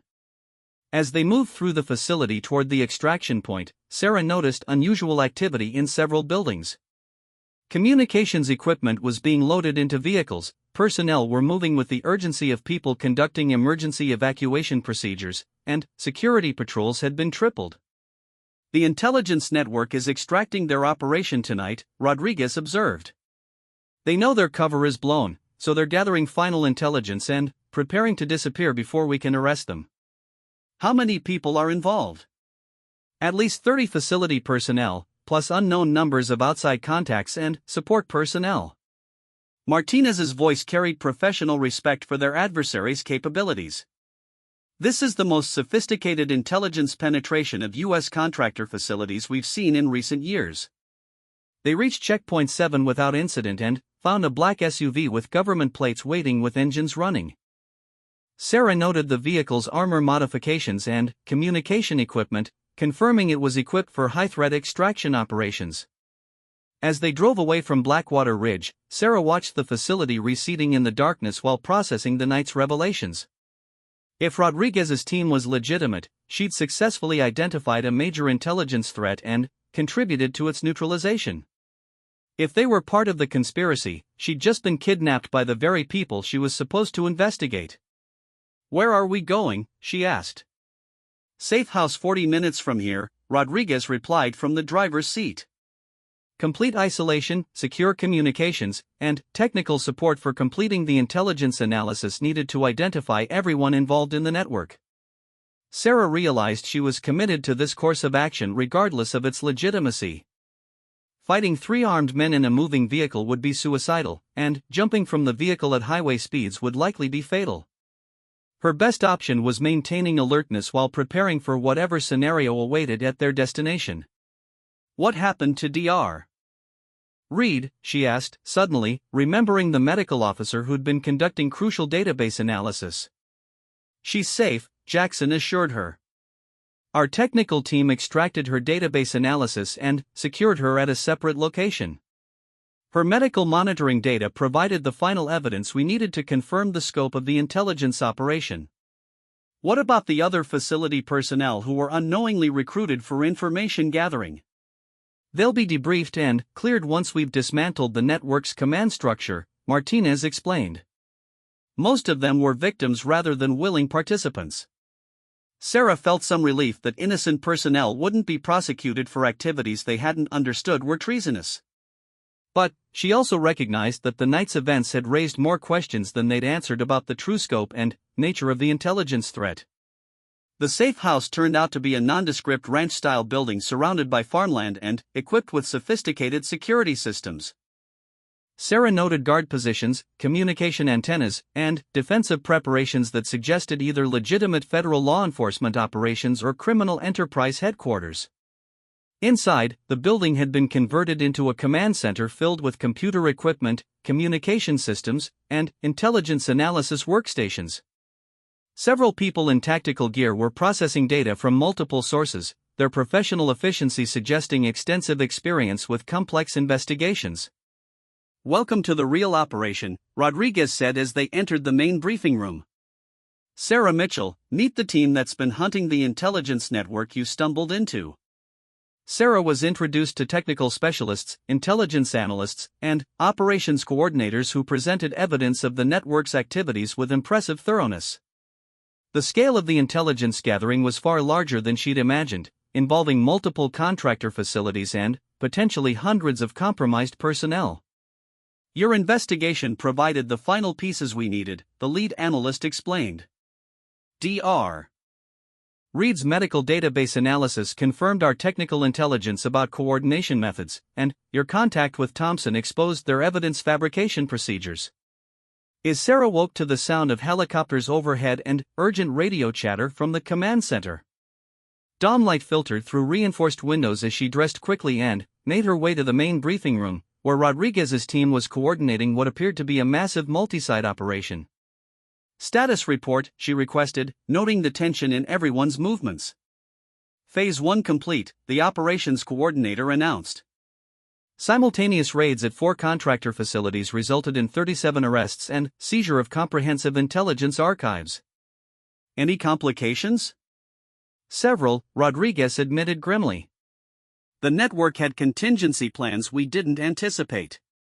They triggered data destruction protocols at 3 facilities and initiated what appears to be a dead man's switch for compromised personnel." Sarah felt dread building in her chest. "What kind of dead man's switch?" "Automated release of classified information to hostile intelligence services if the network's command structure was disrupted," the technical specialist explained. "We're racing to prevent massive intelligence compromise while tracking down the remaining network coordinators." "Where's Dr. Reed?" "Safe, but concerned about personnel at Blackwater Ridge who weren't part of our extraction plan," Rodriguez replied. "The facility's been locked down, but we're not certain everyone there is secure." Sarah realized the investigation's success had triggered a larger crisis that threatened exactly the kind of intelligence compromise the operation was designed to prevent. "What do you need from me?"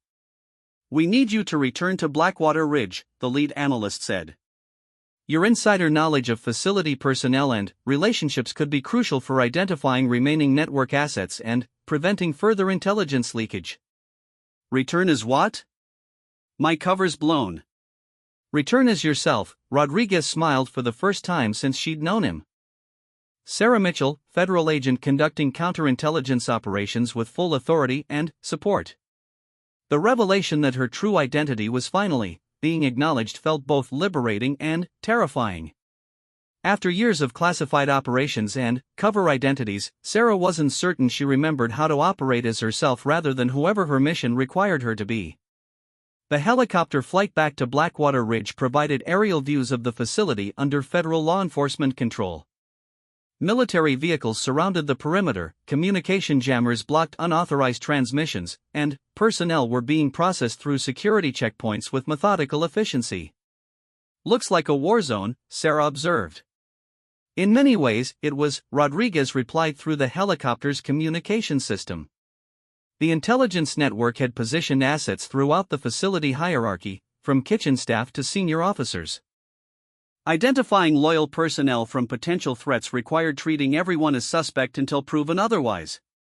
They landed on the facility's main helipad, where Sarah was surprised to see Commander Harrison waiting with a group of federal agents.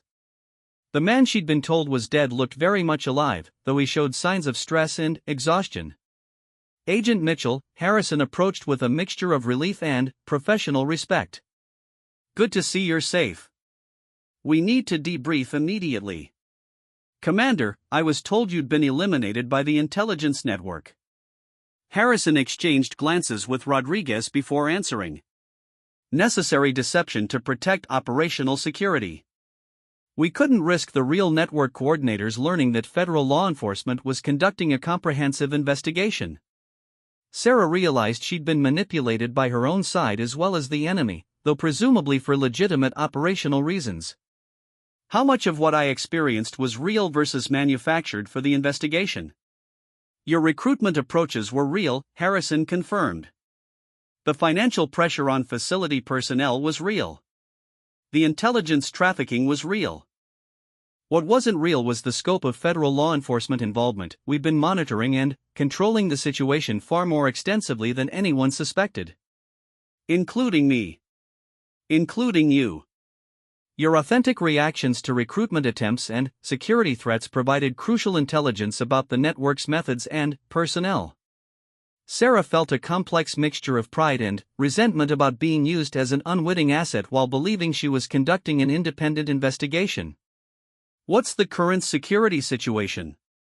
"Under control, but fragile," the lead analyst joined their conversation.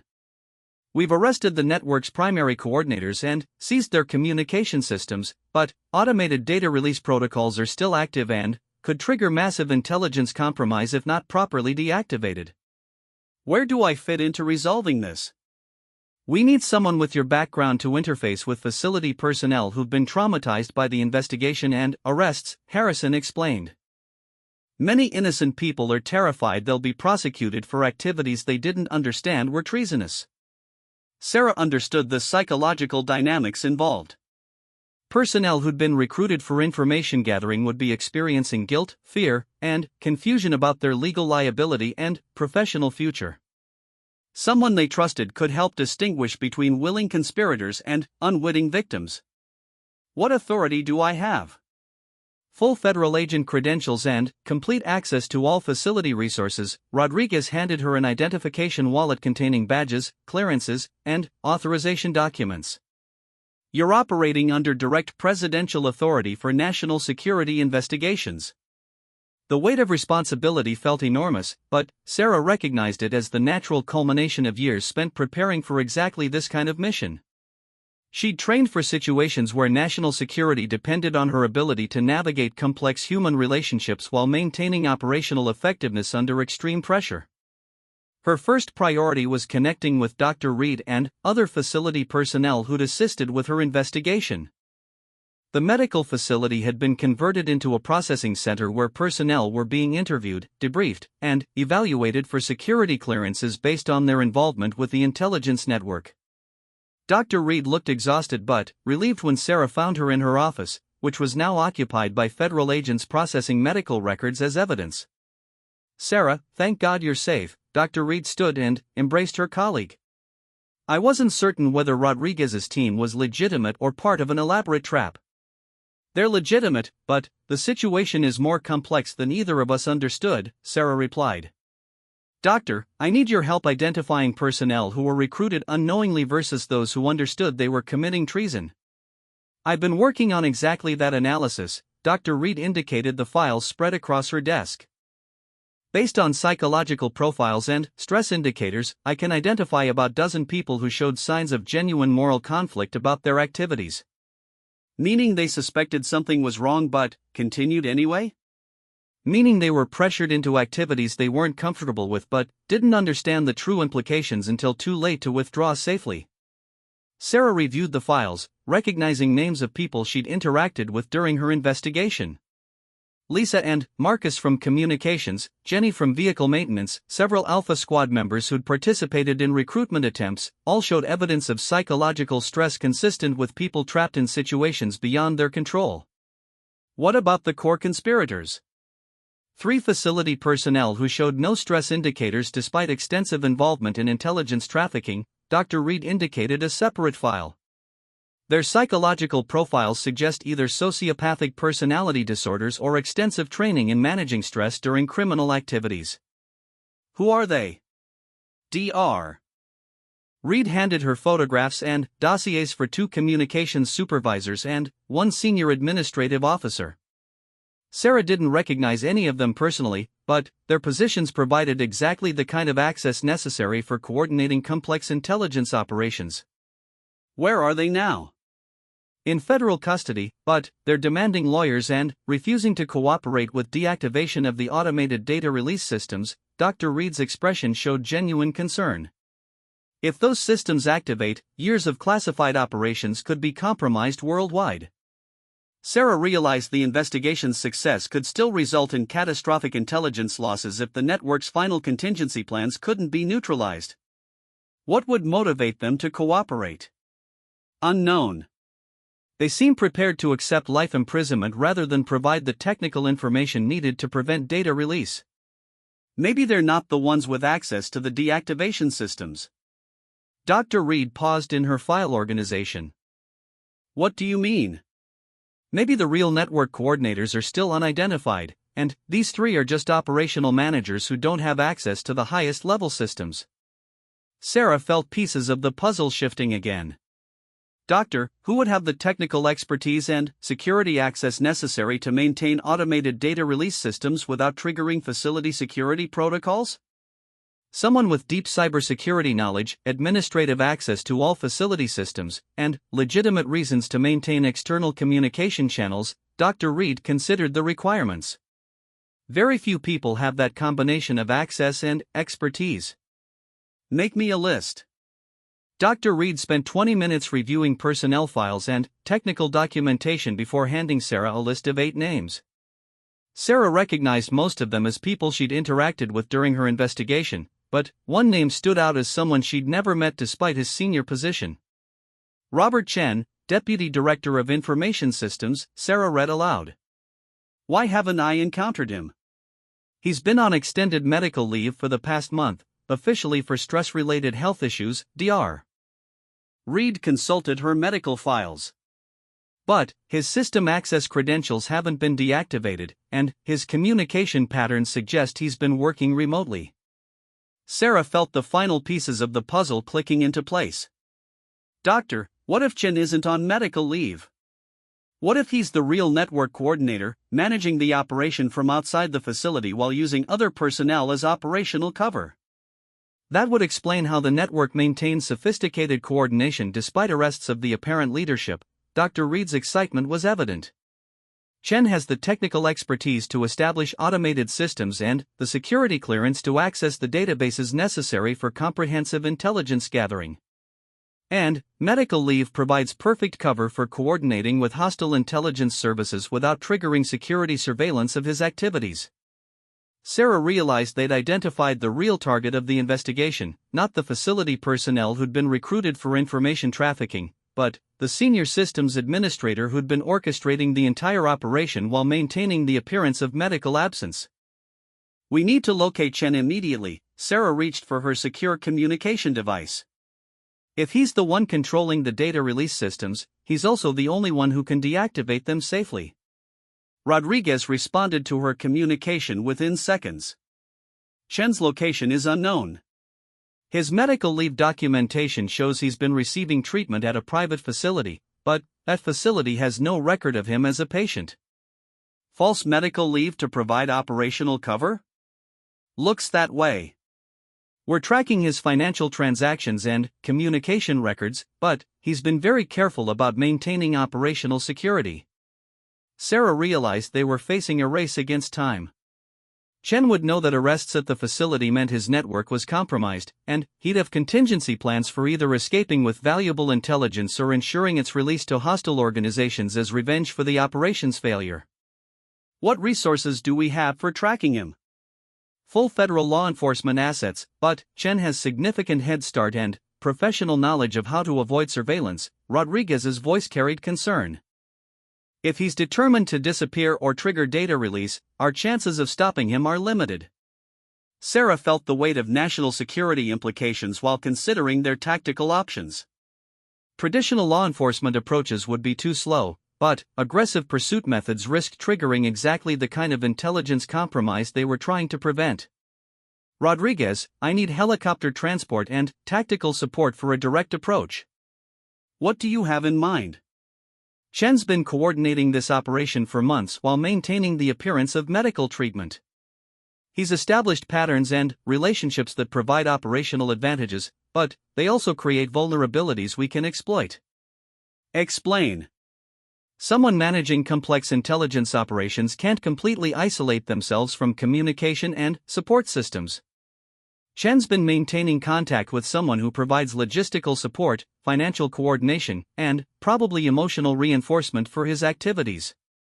Sarah was thinking through behavioral patterns she'd observed in other intelligence operatives who'd been operating under deep cover for extended periods.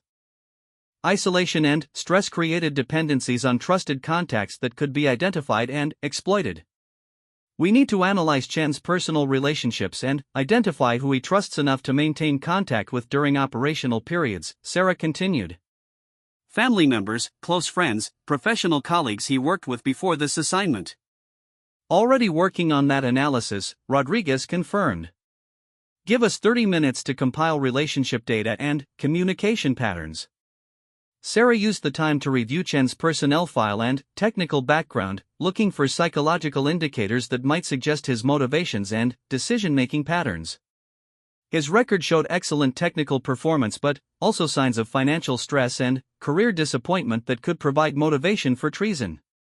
Chen's been passed over for promotion 3 times in the past 5 years, Dr. Reed observed, reading over Sarah's shoulder.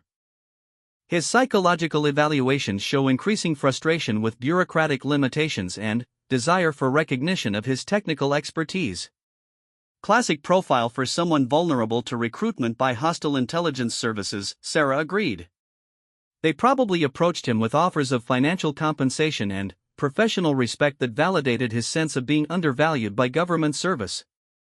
Which means he's emotionally invested in proving his intelligence and capabilities through successful completion of this operation. Dr. Reed's clinical analysis was sobering.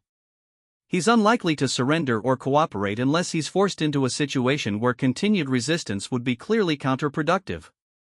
Rodriguez's team completed their analysis and provided Sarah with a list of Chen's known associates and communication patterns.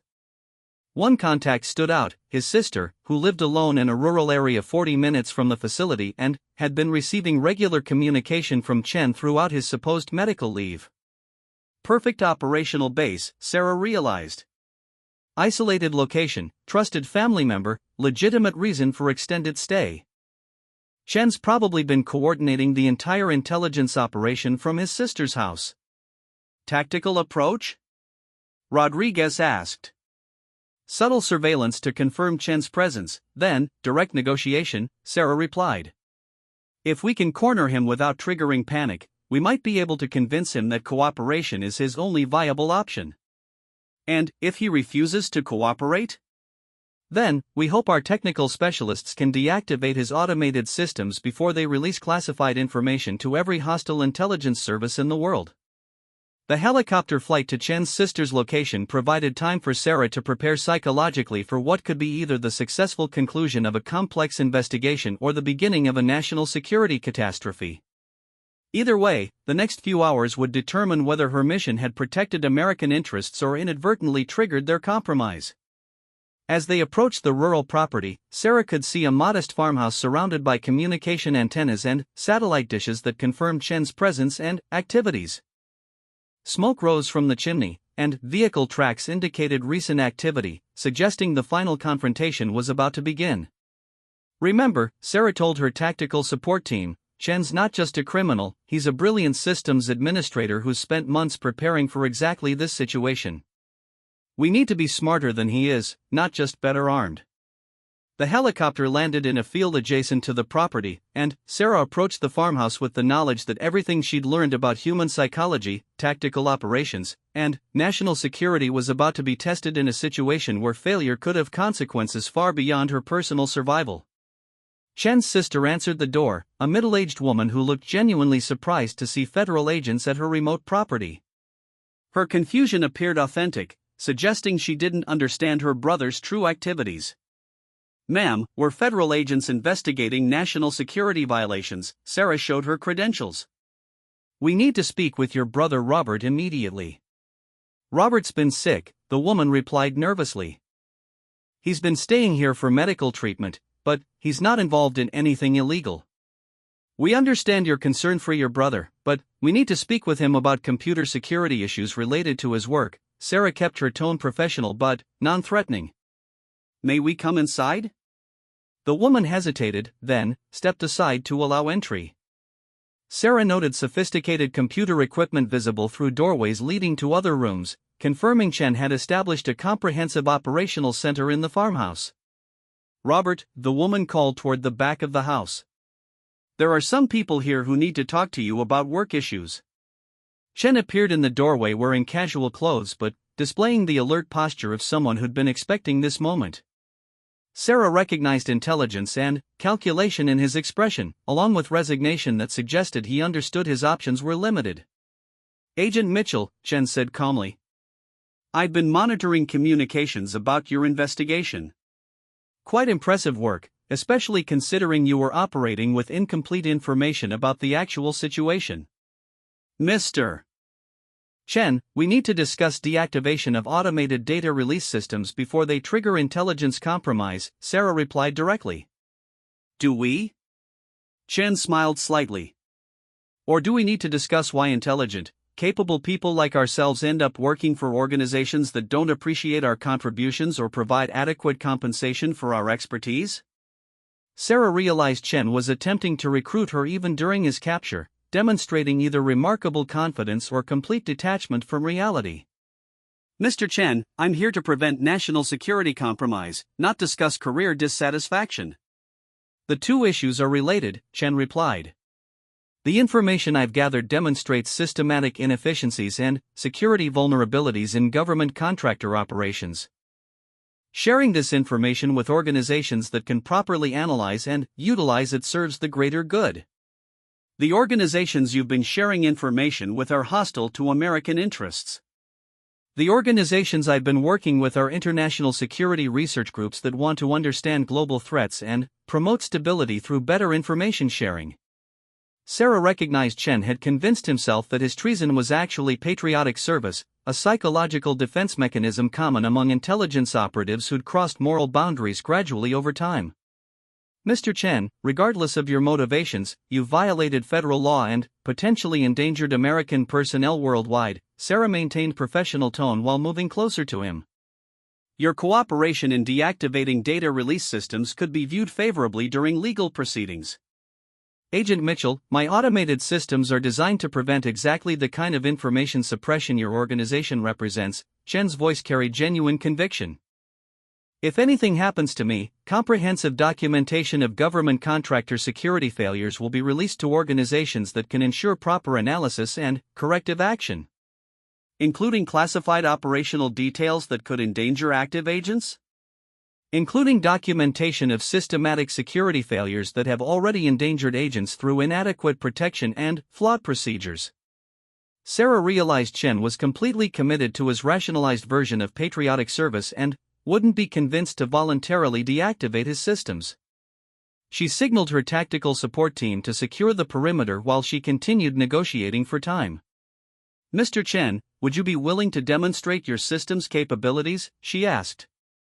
"If your goal is promoting security improvements, showing how vulnerabilities can be exploited would support that objective."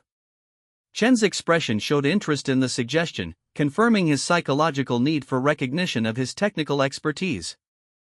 "You want a demonstration of how easily contractor security can be compromised? I want to understand the scope of vulnerabilities you've identified." Chen led Sarah to a room filled with sophisticated computer equipment displaying real-time data from multiple contractor facilities. The technical setup was far more advanced than anything Sarah had seen outside of dedicated intelligence agencies.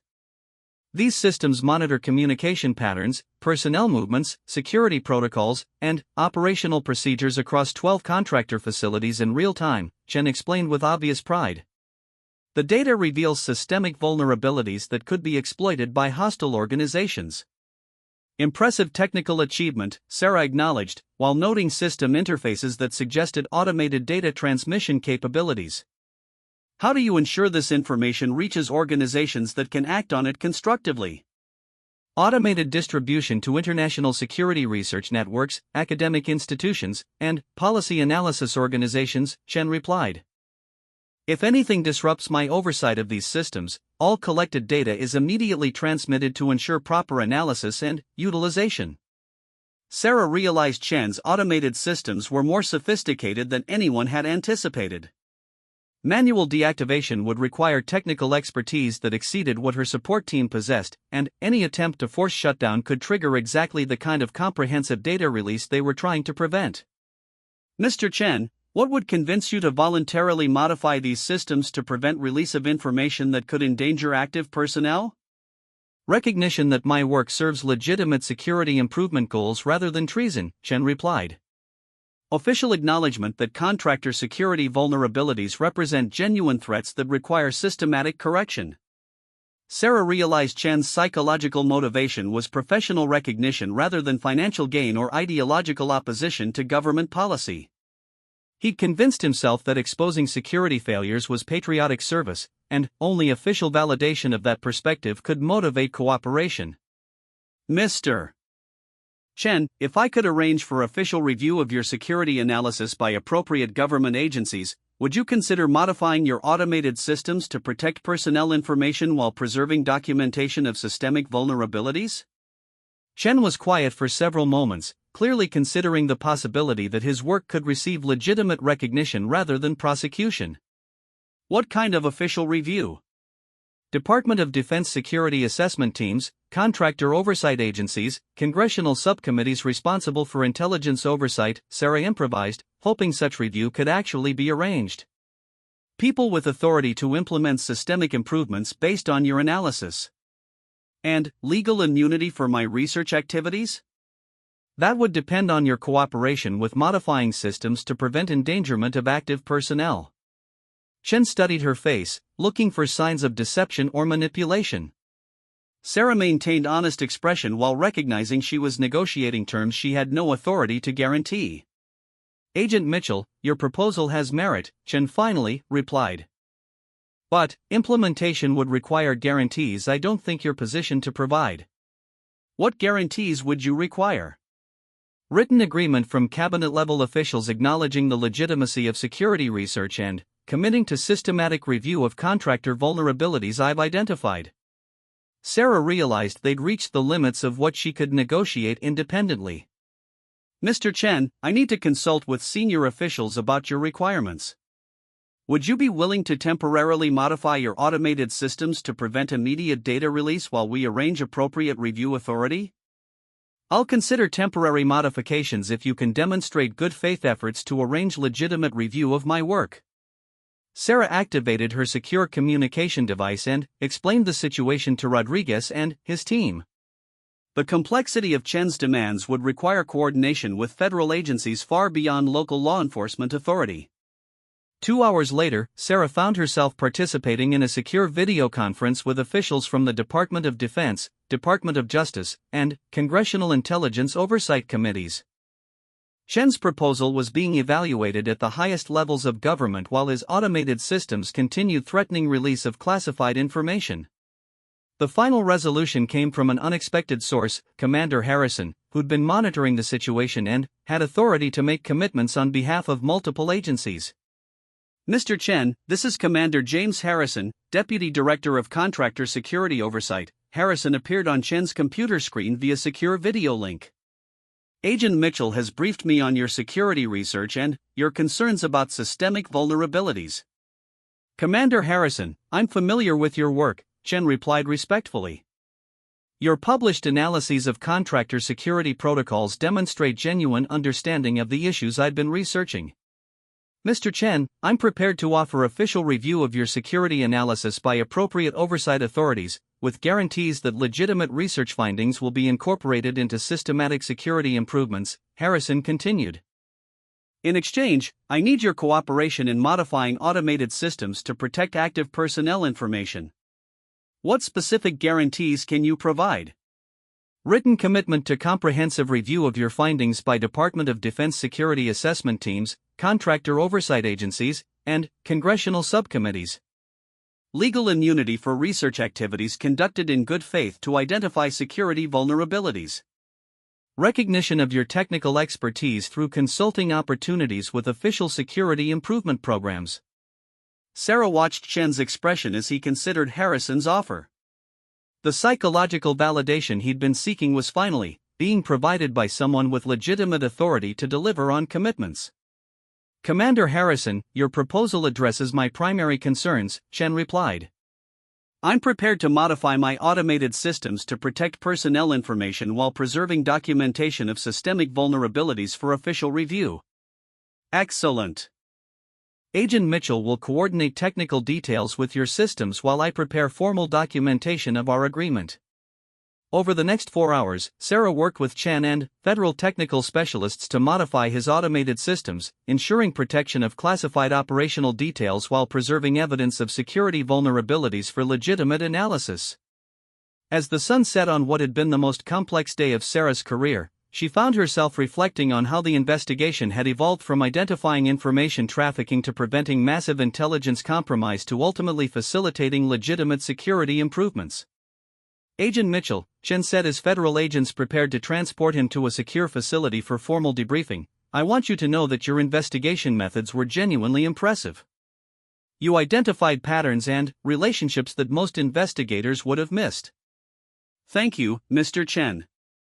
I hope your security research contributes to genuine improvements in contractor protection. It will, Commander Harrison assured her via communication link. This investigation has exposed vulnerabilities that require systematic correction, and Mr. Chen's technical analysis will be invaluable for implementing improvements. As Sarah prepared to leave the farmhouse, she realized the investigation had concluded in a way none of them had anticipated. Instead of simply arresting criminals and seizing evidence, they'd identified a brilliant analyst whose illegal methods had uncovered legitimate security concerns requiring official attention. The drive back to Blackwater Ridge provided time for Sarah to process the complexity of what they'd accomplished. The intelligence trafficking network had been dismantled, automated data release systems had been neutralized, and security vulnerabilities had been identified for systematic correction. More importantly, facility personnel who'd been unwittingly recruited for information gathering would receive counseling and protection rather than prosecution, while those who'd knowingly committed treason would face appropriate legal consequences. Not the ending anyone expected, Rodriguez observed as their convoy approached the facility. Better than anyone expected, Sarah replied. We prevented intelligence compromise while identifying security improvements that could protect American personnel worldwide. And you've demonstrated skills that make you valuable for future operations requiring similar complexity. Sarah realized her career had just taken a dramatic turn toward assignments she'd never imagined. Counterintelligence operations requiring psychological analysis, technical expertise, and diplomatic negotiation skills represented a new frontier in national security protection. As they arrived at Blackwater Ridge, now returning to normal operations under enhanced security protocols, Sarah saw Dr. Reed waiting with a group of facility personnel who'd assisted with the investigation. Agent Mitchell, Dr. Reed approached with genuine warmth. I wanted to personally thank you for your protection of innocent personnel throughout this investigation. Doctor, your medical analysis was crucial for distinguishing between willing conspirators and unwitting victims. And your psychological insights prevented what could have been a catastrophic intelligence compromise, Dr. Reed replied. I hope we have opportunities to work together on future assignments. Sarah realized she'd found not just professional colleagues but genuine friends among the people who'd shared the risks and complexities of the investigation. The bonds formed during high-stress operations created relationships that would last throughout their careers. Commander Harrison appeared as the group was dispersing for evening duties. Agent Mitchell, a moment of your time. Of course, Commander. Your performance during this investigation has been noted at the highest levels of government, Harrison said as they walked toward his office. You've demonstrated capabilities that qualify you for assignments requiring the most advanced counterintelligence skills. What kind of assignments? International operations involving hostile intelligence services, domestic investigations of terrorism networks, protection of classified research programs that represent strategic advantages for American interests. Sarah felt excitement and apprehension about the possibilities Harrison was describing. Such assignments would involve risks and responsibilities far beyond anything she'd experienced, but they would also represent the pinnacle of professional achievement for someone with her background. Commander, I'm honored by your confidence, but I want to understand what commitment would be required. Complete dedication to protecting American interests regardless of personal cost, willingness to operate in hostile environments without support guarantees, and acceptance that your work will rarely receive public recognition despite its importance for national security. The description matched exactly what Sarah had always imagined as the ultimate expression of patriotic service, protecting the country through activities that required personal sacrifice without expectation of glory or recognition. When would such assignments begin? Immediately, if you're willing. We have situations developing that require someone with exactly your combination of technical skills, psychological insights, and operational experience. Sarah realized she was being offered the opportunity she'd been preparing for throughout her entire career, the chance to serve at the highest levels of national security operations while making genuine contributions to protecting American interests worldwide. Commander Harrison, I accept. 2 weeks later, Sarah found herself in a briefing room in Washington, D.C., receiving classified information about international threats that required the kind of complex investigation she'd conducted at Blackwater Ridge.